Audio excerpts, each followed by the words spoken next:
नमस्कार बंधुगण मु पवित्र आपण मानक स्वागत करुच्ची आज एक नुआ एपिसोड को।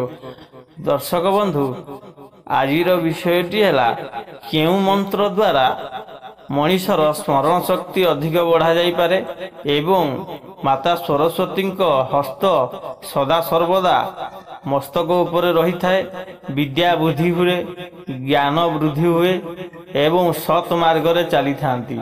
तो एमिति एक मंत्र अच्छी जो मंत्र को आपण माने जदि प्रत्येक दिन संध्या बेले धोई धुआ हो सारिबा परे 21 थर मन ध्यान दे पाठ करिवे, निश्चय भाव आपण विद्या वृद्धि हब, ज्ञान वृद्धि हब, सत मार्ग रे जिवे, सत कर्म करिवे एवं मनीष मनरु अहम भाव दूर हो जीव।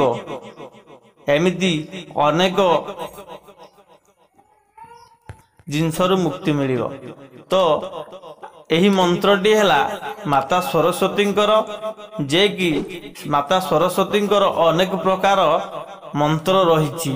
आपण माने समस्ते जानते माता सरस्वती हेले विद्यादायिनी एवं बुद्धिदायिनी। तेणु समस्त पिलाठू बुढ़ा पर्यंत समस्ते जो माने विद्या अर्जन करुचंती बा सत मार्ग ओहरी जाउचंती, एही मंत्र यदि जप करिवे ताहले निश्चय भाव रे फलप्रद हब एवं मु 100% ग्यारंटी दउची। यदि आपण माने भक्तिर सहित माता सरस्वती एही मंत्र को प्रत्येक दिन 21 थर लेखाए 41 दिन पर्यंत जप करिवे, निहाती भाव रे जदि आपण माने पिला होइथिबे पाठ होउनी, आपण मानकर कोनोसी पाठ मने रहुनी, कोनोसी वक्तव्य आपण माने रखि पारु नाहंती, कथा पदे भी कहि पारु नाहंती, निश्चय भाव रे माता सरस्वती आपण को ऊपर कृपा करिवे। आपण माने समस्ते जानिथिबे जे कालिदास जने बहुत बड़ मूर्ख थिले। एमिति गध जे से जो डाल को हाणुथिले सेई डाल ऊपर छिड़ा होई हाणुथिले। तो तांको भली लोक जदि माता को जप करी पंडित होई पारुचंती, ज्ञानी होई पारुचंती, ताहले आपण माने कहीं होई परिवे नहीं। तो सही भली माता सरस्वती एही मंत्र रे एते शक्ति अच्छी जहा कि आपण माने जप कले निश्चित भाव रे मु आपण को 100 रु 100% ग्यारंटी दउची, फलप्रद हबाटा ग्यारंटी। तो गणेश एवं माता सरस्वती सी हेले विद्या डिपार्टमेंट रो देवता। तेणु समस्ते जेकोसी छात्र छात्री टू आरंभ करी समस्ते गणेश एवं माता सरस्वती को जप करी पूजा करी थांती। कॉलेज ठू आरंभ करी ग्राम रे भी पूजा करा जाए। तो जेकोसी विद्यार्थी माने पाठ पढ़िला बेले भी मध्य माता सरस्वती एवं प्रभु श्री श्री गजानन महाप्रभु को ध्यान करी विद्या पुस्तक खोली थांती, पाठ करी थांती। तो जेकोसी पाला गायक मध्य भी आरंभ करने पूर्व आगे भगवान को प्रभु गणेश को पाद तले पुष्पांजलि करी पाला परिवेषण करती, सबु प्रकार अच्छी। तो आपण मानक जानिथिबे ये सबुठारु पांच देवता हला सबु देवता मानक ठारु श्रेष्ठ।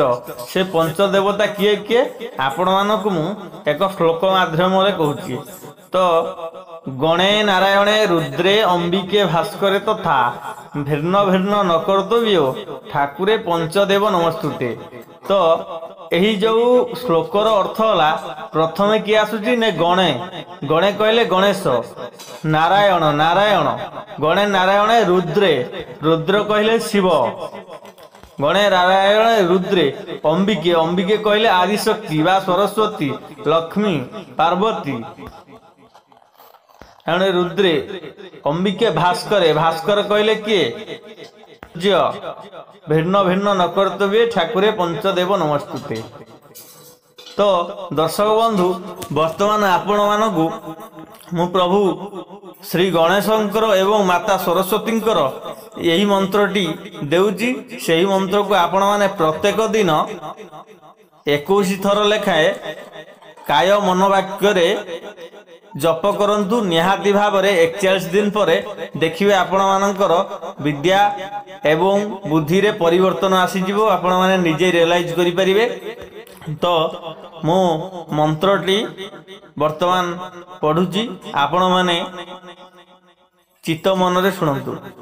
सरस्वती नमस्तुभ्यं वरदे खामरूपिणी विद्यारंभं करे स्वामी तुमे सुग्र तुमे श्रद्धा मम गणेश विघ्नेश गिरिजानंदन प्रभु मम विघ्न विनाशाय गणाधिपतयो नमः।